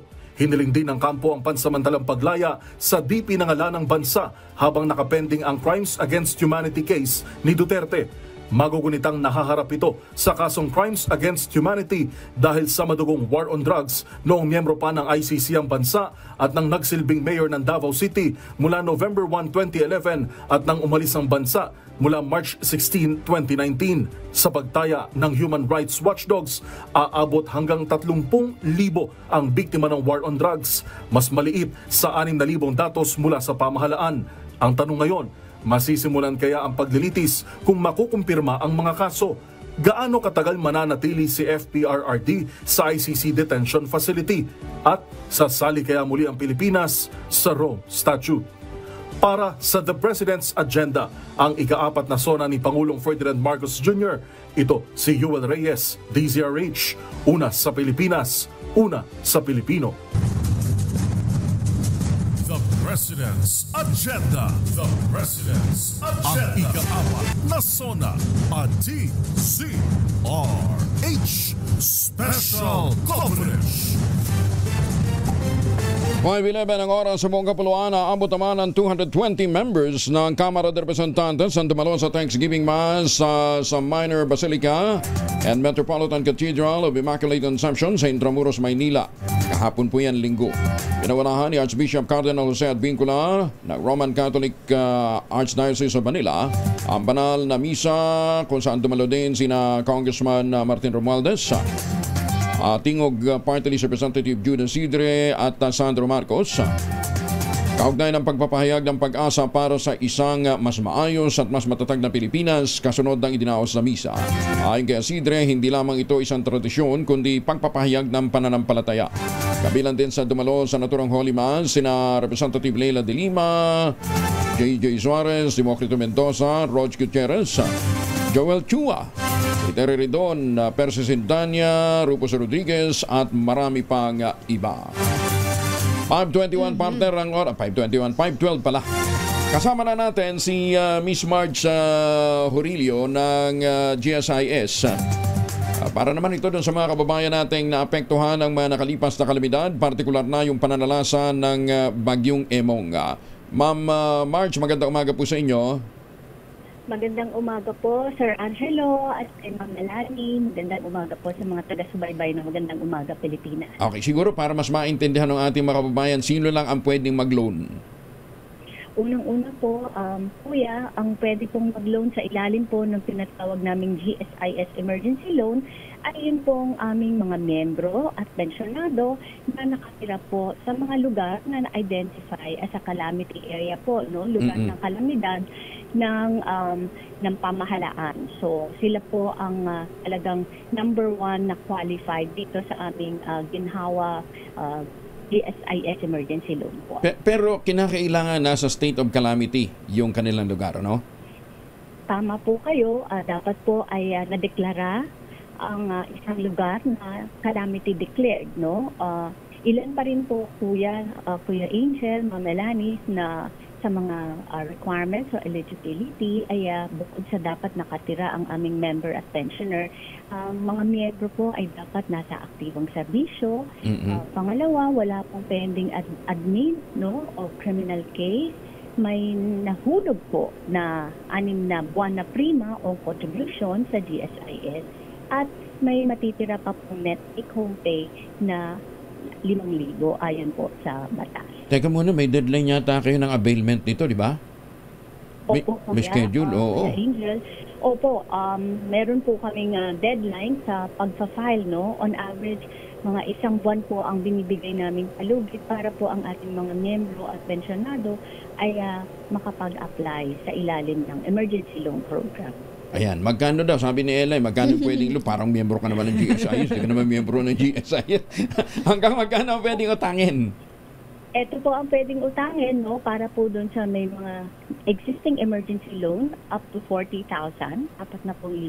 At para naman po doon sa ating first time na mag-a-apply sa emergency loan, 20,000 po o 20,000 piso.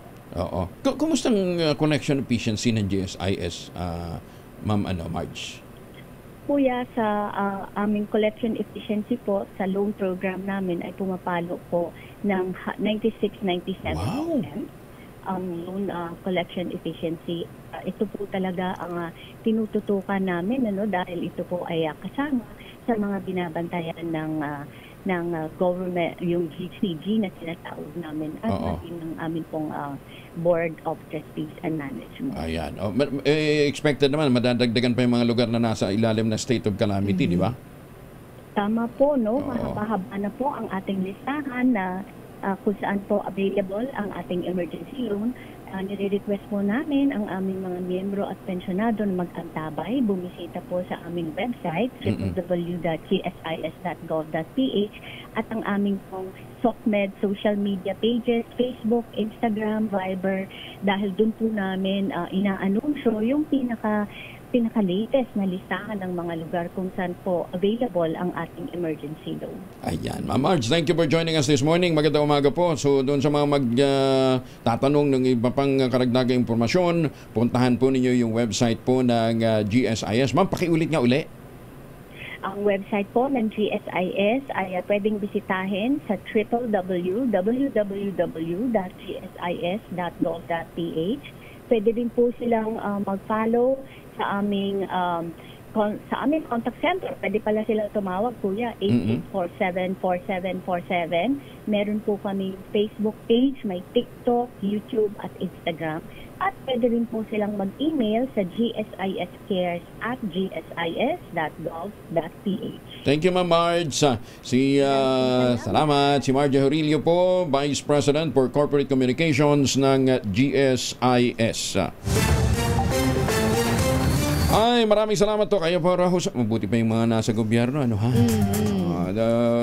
Huwag kayo kung sakasakaling nalubugan ho kayo at nasa ilalim po ng state of calamity ang inyong malugar. Partner, batiin ko lang ng happy birthday ang ating kaibigang si Victor De Leon Lima.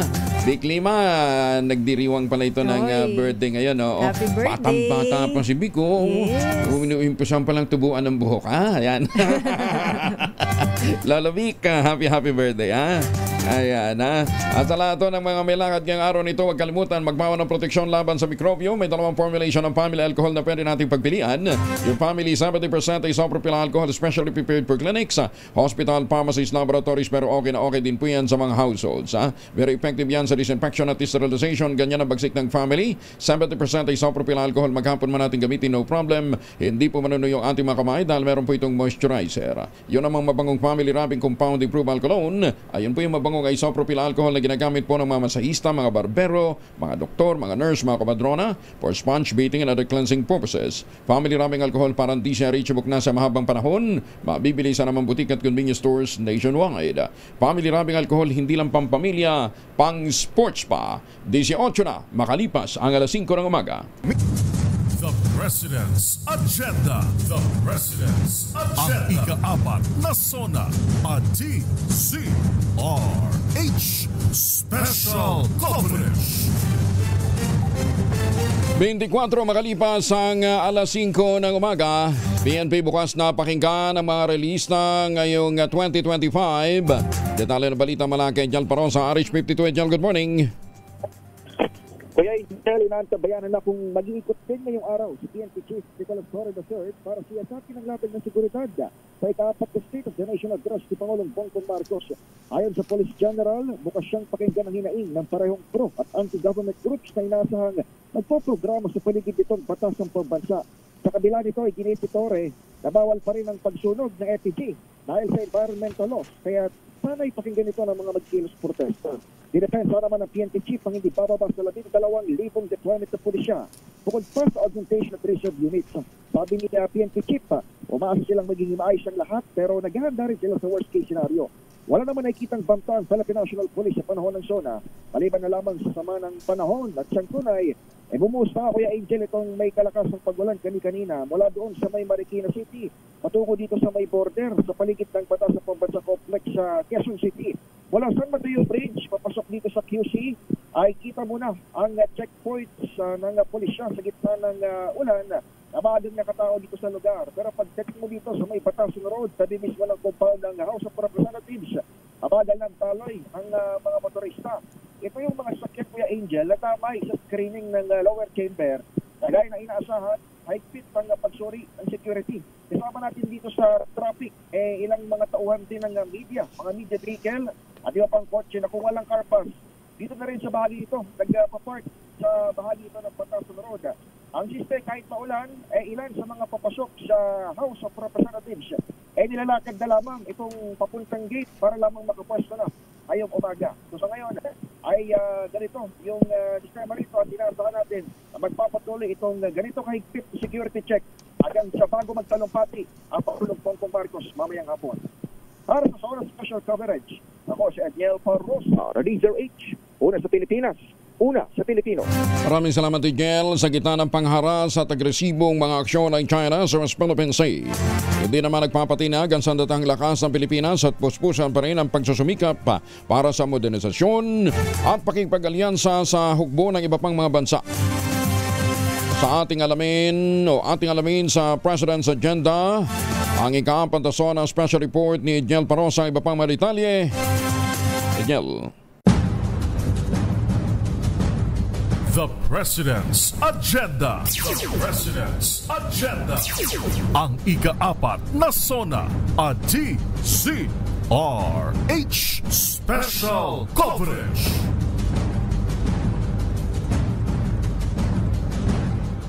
Ang West Philippine Sea ay hindi katang-isip natin lamang. Ito ay atin.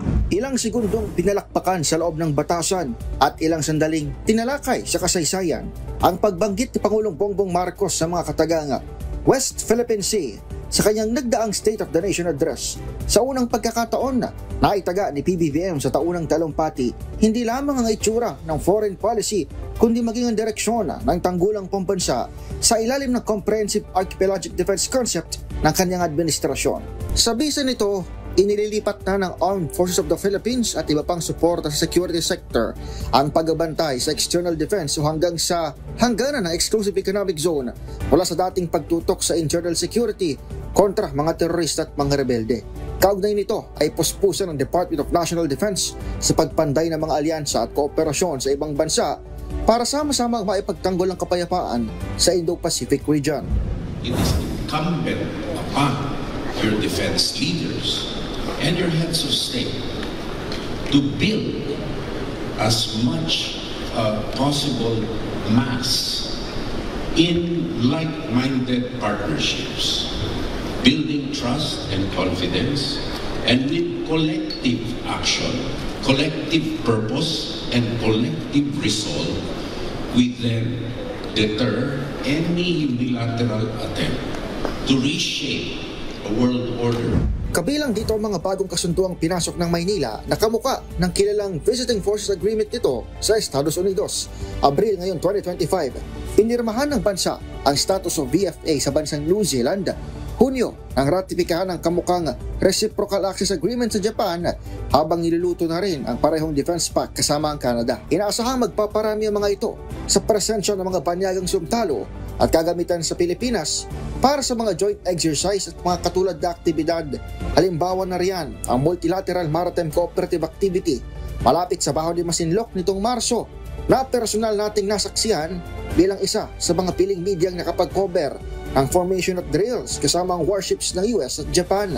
Gayun din, patuloy sa pangarap na modernisasyon ng AFP na nagbinyag na ng pinakamoderno nitong barkong pagdigma, ang bagong bersyon ng BRP Miguel Malvara at may tatanggapin pang 12 bagong unit na FA-50 fighter jets mula South Korea. Pero habang wala pa ang mga ito, sinasanay na ng sandatahang lakas ang kanilang puwersa sa paggamit ng mga armas na hiram mula sa kaalyado gaya ng Nemesis missile system na ipinawesto sa Northern Luzon at ikinagalit ng China. Pareho ng deployment ng Typhoon MRC missile noong nakaraang taon na nakita rin ng DZRH News kung paanong puspusin ng militar sa pagpapatrolya sa mga teritoryo hanggang sa Kalayaan Island Group sa kabila ng lantarang presensya ng Chinese Coast Guard, People's Liberation Army at kanilang maritime militia. Sa katunayan, nitong 2024, tinawag na tagumpay ng AFP ang pagwardya sa WPS makaraang mahigitan ng target sa pamamagitan na lampas 300 maritime patrols, higit 100 air surveillance flights at higit sa 60 reprovision sa teritoryo. Ayon kay AFP Chief of Staff General Romeo Bronner Jr., maranatiling handa ang sundalong Pinoy na ipagtanggol ang bansa hindi lamang sa mga nangyayari sa rehiyon kundi sa harap ng global tensions tulad sa gitnang silangan. Apela na lamang na general, huwag na silang kaladkarin pa sa mga isyu ng politika at destabilisasyon dahil profesional na umano ang mga sundalo at nakatutok sa pagprotekta sa soberanya. Sa ika-4 na zona, ano pang plano ni PBBM para sa pagpapalakas sa AFP at pag-iit sa karapatan sa West Philippine Sea? Para sa The President's Agenda, ang ika-4 na zona ni Pangulong Ferdinand Marcos Jr. Ako si Edniel Parrosa na Laser H. Una sa Pilipinas, una sa Pilipino. Maraming salamat, Edniel. Ay, magandang umaga naman sa magsasakang party list partner. Babatiin lang, hindi magsasaka. Magbubukid party list. Sino kaya itong kinatawa ng magbubukid party list partner? Ngayon pa lang ang SONA, magbubukas pa lang yung Kongreso. Oo. Aba, naglalako na daw po ito ng 500 million pesos. Kalahating milyong piso daw po ang kaya nilang ipamahagi na mga special project. Aba? Wala po. Naman, mamaya meron ho tayong talakayan tungkol dyan.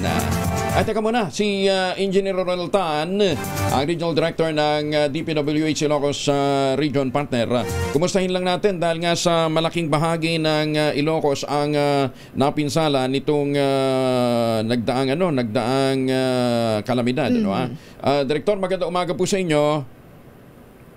Good morning, Kong Angel. Good morning sa inyo, kapatid. Opo. Ay tagapakinig. Opo, Direktor, kumusta ngayon ang Ilocos matapos na tamaan ho ng matinding pagbaha nitong mga nakalipas na linggo? So far ngayon naman po, after 2 days naman o after a day naman ay na-restore naman namin lahat, na-clear lahat ng kalsada. Tunayan ay nung Sabado lang ay kausap natin yung Secretary at nangumusta rin. Ay nadadaanan naman lahat ng buo namin Maharlika Highway namin at mga national road ay nadadaanan. Dito lang nagkaroon lang kami ng medyo naging matagal lang hanggang kasalukuyan ay may problema pa rin kami dun sa pagbaha sa bahagi ng Dagupan City. Dun lang medyo yung maliliit na sasakyan hindi pa nakakadaan. Pero kasi medyo nasabay sa high tide kasi yan naman lagi yung problema ng Dagupan City. Medyo matagal yung ng baha dahil nga pag high tide talagang mababa na yung lugar. Pero so far sa kabuuan maayos naman na yung lagay ng ating ng Region 1. Ibig sabihin, passable lang. Gaano karami ho yung mga tulay na nasira and yung mga daan? How much time ang kinakailangan na natin mukhang masasayang yung mga efforts nyo ng mga nagdaang taon na Direktor na i-repair. Ngayon, tinamaan na naman ho ng kalamidad. So, gaano karami ho yung mga nasirang tulay? Parang naman yung limited access lang naman doon, dadalwa naman halos yung dalawang tulay na kung tawagin namin ay limited yung access. Hindi naman dahil dito sa Bagyo, kundi yung dati pang alam mo naman, may lumindol din dito sa lugar na to. Nito lang makaraan, ilang beses na lumindol, 7 beses. Then itong ang Bagyo. Limited lang yung access, pero nadadaanan naman ng light vehicle at ongoing yung repair. Dalawa lang naman ito, yung Alambiki Bridge saka yung Busilak Bridge dito sa Luna Bangaret. Pero the rest naman, dahil palagi naman na taon-taon ay may mga retrofitting kaming ginagawa sa mga tulay naman. Tulay namin. Ituloy-tuloy naman yung program namin dun sa pagpapatibay laging mga tulay. In preparation nito, hindi naman actually ang target namin na preparation talaga sa mga bridges namin at ilang mga mahalagang pagawain dito sa amin ay yung talagang malakas na lindol, yun ang talagang pinag-aandaan namin. Kaya yung retrofitting ng aming mga tulay dito sa area ay tuloy-tuloy namin ginagawa. Aha. May budget na ho yan? Limited access lang. Oo. Ay, taon-taon naman nabibigyan kami ng budget tungkol dyan. Pero ito naman kalsada natin, baka nagkaroon ng ilang damage. Nadadaanan naman, one lane lang. Yung ilan lang naman to, ilan lang. Pero sa kasalukuyan naman nga ay yung kalsada natin ay bukas at ang ating traffic ay hindi naman naabala. Kahit sa maliliit na sasakyan, Director, okay lang? Yun nga lang po, yung katulad na binanggit ko kanina, yung Dagupan City lang, ang medyo restricted pa sa bahagi ng restricted pa sa maliliit na sasakyan. Pero may mga alternatibo naman kaming daan para dyan. Dahil yan ang laging problema yung lugar na yan, yung Dagupan. Dahil mababa na talaga yung lugar na yan. Kapag ka-high tide, nahihirapan na talagang mawala yung baha. Matagal umalis yung baha. Walang civil work intervention na po pwedeng gawin, Director? Actually, may civil works intervention kami dyan sa Dagupan. Actually, inaangat na namin yung kalsada dyan. Umangat na pala yun, ha? Tinataas na namin yan. Kaya yung portion ng mga kalsadang itinaas namin, hindi na halos na binaha. Meron lang, hindi pa lang tapos yung aming intervention dyan. Although dahil nga masyadong kontrobersyal, dahil city, itinaas namin ng kalsada, marami nagrereklamo. Pero itinus namin yan. Actually, sana 1.5 meters yung itataas namin kalsada dyan. Naging dahil sa mga reklamo nga, binaba namin ng konti. Pero yun nga, yung konting pagbaba namin, nabot pa rin ng 0.10 lang naman. Pero masyadong controversial yan. Pero at least na-realize naman nila na yung pagtataas ng kalsada namin. Dahil ang advice ko nga dyan, maliban na itaas natin yung kalsada, kung ayaw nila, ilipat na lang natin syudad. Oo nga. Yung aking recommendation talaga. Oo. Pero napapayag din naman namin at supportive naman yung local government sa atin dyan na itaas. Hindi pa lang kompleto yung aming civil works na ginagawa dyan, pero tingin namin pag nakompleto, malaking bagay. Lalo na kapag maladaanan ng kalsada, lalo sa mga emergency. Yun ang purpose ng DPWH. Kapag may portion na ilang bumabaha, pero at least lagi dapat palagi dapat hindi never kailan na dapat nagsasara ang kalsada. Dahil in case of emergency, yun ang purpose ng kalsada para mas mabilis yung responde. Lalo na yung mga national road. Teka muna, nabanggit nyo kanina, i-relocate na lang. May pwede bang pag-relocatean kung sakasakali? Yan po yung awang ko po. Pero nabanggit ko lang yan sa mga interview sa akin. Pinanggit ko. Pero actually may mga bagong kalsada namang mga bypasses namang ginagawa dyan sa lugar na yan. Ay possible naman. Actually nag-i-expand na rin naman yung city at yung ilang mga pagdating sa building code, sa approval nila ng mga permits pagkagawa ng mga bahay, alam ko nag-a-adjust na sila. Kaya sila pagdating sa approval. Kinukonsider na rin na yung possible nga na bypass road. Nga namin dyan. Na yun, mababa na ng 1 meter yung city. Sa high, pag nagka-high tide. Kaya yung naging recommendation namin dyan, itaas talaga yung kalsada. Although naging controversial, pero na-push naman dahil supportado naman ng local government. Hindi pa lang tapos, hindi pa lang. Pag natapos po yan, mas maganda po yung magiging resulta sa tingin namin. Director, sana naman wala kayo na disgrasyang tao dito sa nagdaang dahil di ba landslide prone area yung mga lugar nyo bago pa man tumama nag-pre-deployment kayo. Kumusta ho yung mga tauhan ng DPWH niya sa area nyo? Maayos naman tuloy-tuloy po yung aming, bagamat sabi ko nga, tuloy-tuloy naman yung traffic. Wala naman saradong kalsada, pero dahil marami pang basura, kasi immediately ang ginagawa ng mga tao namin dyan, nabuwal na puno, itatabi muna yan sa isang tabi para lang makadaan. Pagkatapos namin maitabi at nakakadaan na lahat ng mga sasakyan, saka namin utay-utay naglilinisin lahat yan, yung mga itinabing yan. Hanggang ngayon kasulukuyan pa rin naglilinis yung ating mga tao. At at the same time, dun sa yung electric cooperative dito, tinutulungan din natin para ma-restore yung power. Actually, wala rin kuryente?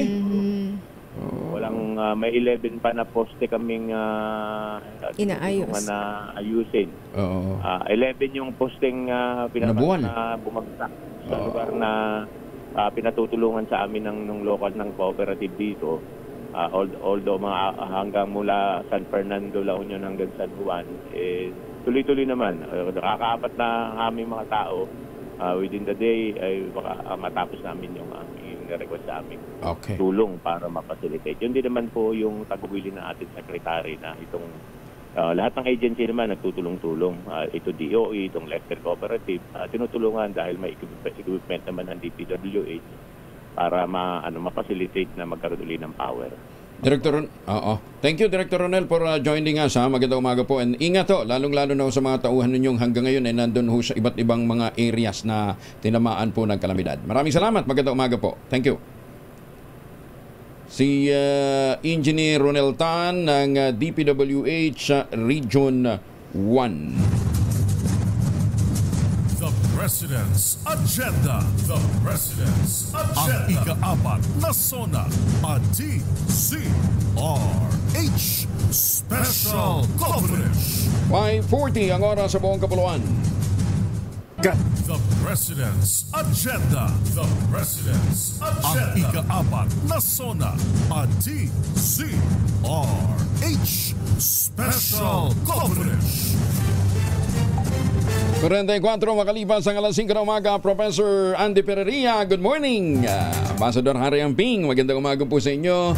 Si Justice Energito at saka si Justice Max De Leon, nagpapabati din ng magandang umaga. Kumustahin natin ang Department of Labor and Employment Partner. Kasama na natin ang isa sa pinakamasipag na miyembro ng gabinet, si Secretary Benny Laguesma. Uli ko itong nakita sa Davao. Yes. Oo, balikan ang flight. Wow. Sabi ko nga, hindi ka man lang magpalipas ng gabi para matikman yung mga sumasarap na mga dito na pagkain. Sabi niya, dami trabaho. Secretary, ano pong inaasahan ho ninyo sa magiging SONA ho ng Pangulo?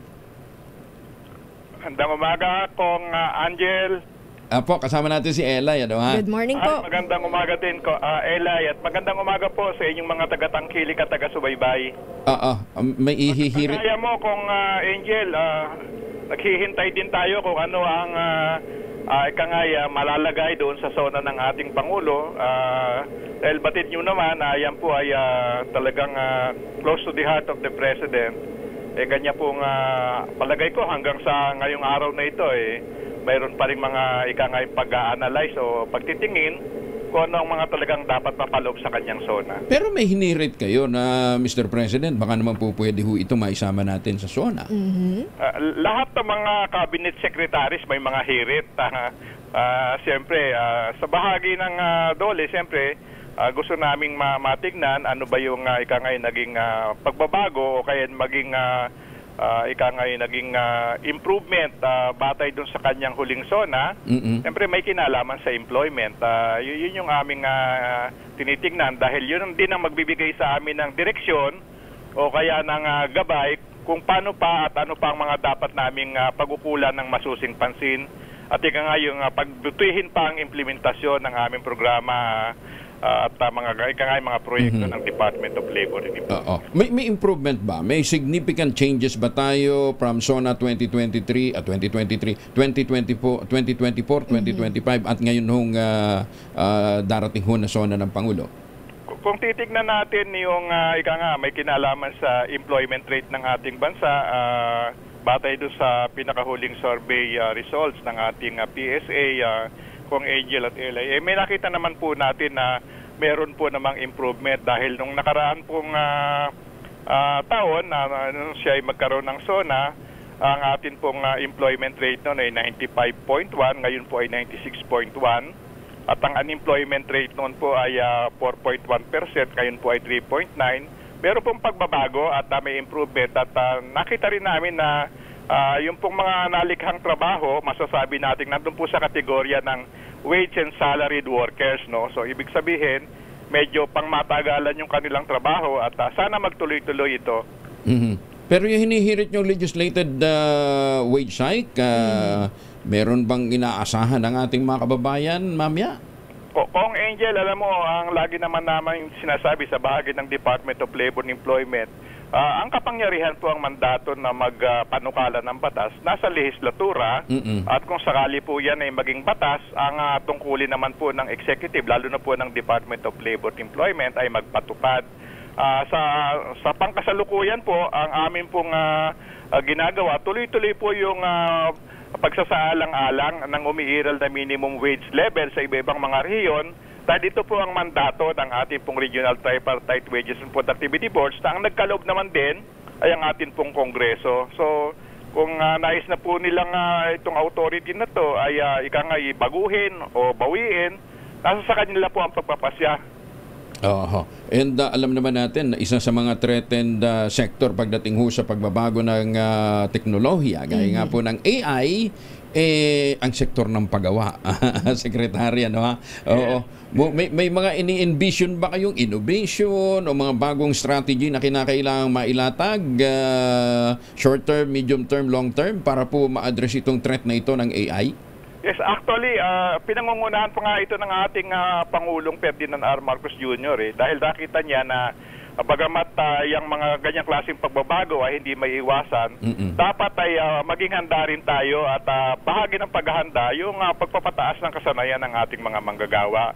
At lumikha na nga ng isang interagency committee ang ating Pangulo at ito'y pinangungunahan ng DOST at ng ating pong DICT, katulong ibang mga departamento at bahagi ang ating pong private sector sa paghahanda dahil alam natin na tatamaan na kayo magkakaroon ng epekto, whether in terms of dislocation or opportunities, mga bagong trabaho, ay makikinabang po niyan ay ang mga namumuhunan at ang ating mga manggagawa. Kaya kinakailangan ay makapagbalangkas at makatulong sa pagpapatupad ng mga gawain o mga ikangay programa ang ating pamahalaan na tutugon doon po sa mga pagbabago sa ating pong world of work.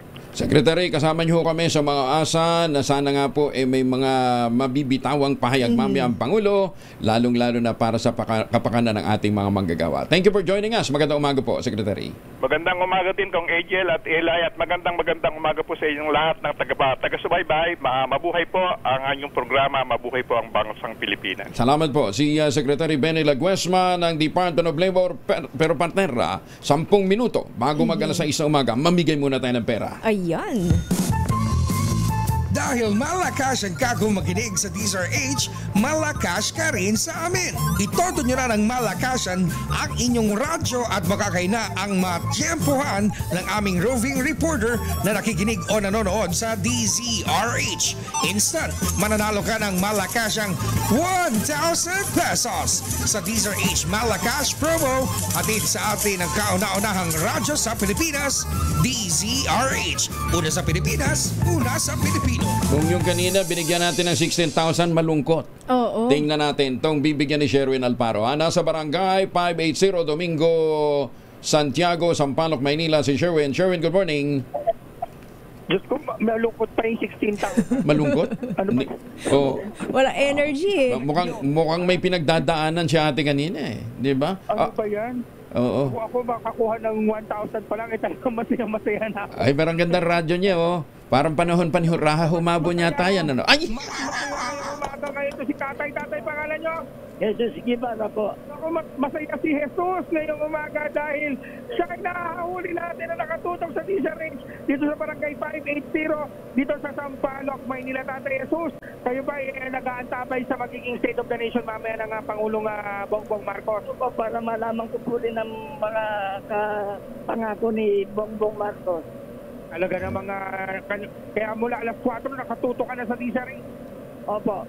At sino paborito? Ako po ang balitang 2x2. Mamaya pa yun, no? Pero siyempre, sino paborito mong announcer pag umaga? Si Angelo Amore. Kita mo. Si Si Amore, sino yun? Oo. Dahil paborito mo si Angelo Palmones po. Palmones. Angelo Palmones. Ito meron kang 1,000 pesos. Thank you po. Maraming salamat po. At syempre, meron ka pang regalo na DZRH Grocery. Meron ka pang DZRH Grocery at sa DZRH na imbag na bigas. Yan, ha? Maraming salamat po. Gracias po talaga. Ano daw? Maraming salamat po. Ayan, masaya na si Lolo. Siyempre, meron pa yung DZRH t-shirt para isuot nyo mamaya pag napakinggan yung The President's Agenda, ang ika-4 na zona ng Presidenteng Bongbong Marcos. Isuot nyo na para naka-uniform kayo. At ayan, may payong po. Habang nakikinig po ako mamaya sa zona ni Bongbong Marcos. Ayan, oo, habang nakikinig mamaya sa The President's Agenda, zona coverage ng DZRH. Kaya naman, maraming salamat sa ilan sa mga, syempre, sa mga nais manala ng 1,000 pesos na kinubutok sa DZRH. Baka kayo nasusunod natin winner sa DZRH Mala Cash Promo, RH6, Sherwin Batalfaro, DZRH. Una sa Pilipinas, una sa Pilipino. Maraming salamat, Sherwin. Tutok lang, tutok na sa DZRH Radio, DZRH Facebook, DZRH YouTube, at DZRH TV. Baka ikaw na ang susunod na winner sa DZRH Mas Malakas Promo.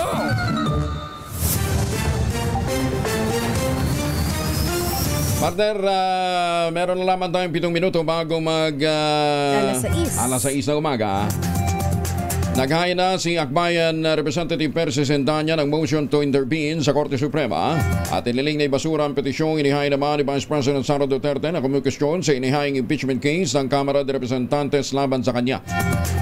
Ayon kay Endanya, minabuti nilang mag-file ng motion for intervention dahil simula na ng sesyon ng 20th Congress. At naniniwala din siya na ang Senado ang tamang venue para litisin ang impeachment complaint laban kay BP Inday. Sinabi pa ni Endanya, ang Vice President sa petition is legally unsound. Ang reklamo nila na violate daw ang 1-year ban on initiating impeachment complaint. 4 ang impeachment complaints na na-file pero isa lamang ang initiated. At yun ang verified complaint na pinasa ng mahigit sa 1/3 ng House of Representatives. 6 na minuto na lamang bago mag-ACS ng umaga. The President's Agenda. The President's Agenda. Ang ika-4 na SONA at DZRH Special Coverage. Menos 2 bago mag 2x2. Ang tanong nga natin, partner, sino ba itong mga kinatawan ng party list na magbubukid? Magbubukid party list, partner. Aba, magbubukas pa lang ang Kongreso na mamaya na, naglalako na ng 500 million pesos daw na kayang-kaya nilang i-implementang mga programa sa iba't ibang mga probinsya. Sa halip na magtanim ng palay, ang itinatanim ay pera. Tsaka malungkot dito, ginagamit na naman ang pangalan ni Congressman Sandro Marcos. Bukas, babalatan natin kung sino itong mga ito, ha? Pwersa ng Caloocan PNP nakaantabay na sa Monumento Circle bilang suporta sa pagbibigay ng seguridad ngayong SONA. Nandun si Edwin Duque, RH23. Edwin. Bahay punta ka, Kuya Ejel, sa inisyal bilang ngayon ng Caloocan na pulis na sa isang kantana yung nakapesto rito sa palibot ng Monumento Circle sa Caloocan. Ay dito kaya Police Colonel Joey Gaport, ito'y bilang paghanda, suporta sa mga bibigay ng kasintahan sa magaganap na SONA ngayong araw. Bagamat na mga report na lumang banta ng rally o yung mga iba't bang dito sa Monumento Circle. Pero alas 4 pa lang ng madaling araw ay nakapesto na sila dito sa naturang lugar. Mamaya, yung iba ay maaari niyang pagbigyan ng suporta sa bahagi naman ng Commonwealth kung saan isasagawa ang SONA ng Pangulo. RH23, Edwin Duque, nagulat sa Disney, una sa Pilipinas, una sa Pilipino. Maraming salamat, Edwin. Magtanim ng kawayan para sa kalikasan at kabuhayan. Kami po naman ang inyong magiging tagapaghatid balita. Nakasama niyo po Ella ni Bensal, ang tabayanan ang special coverage para sa ika-4 na SONA ng Pangulong Marcos Jr. Magpapatuloy yan sa 2x2 at mga susunod mga programa. Ito po naman si Angela Palmones.